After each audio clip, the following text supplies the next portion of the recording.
ربك ذو الجلال والإكرام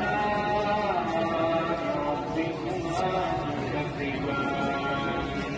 يسأله من في شأن فبأي آلاء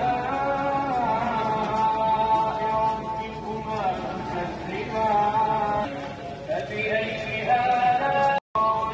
ربك ذو الجلال والإكرام ربكما تكذبان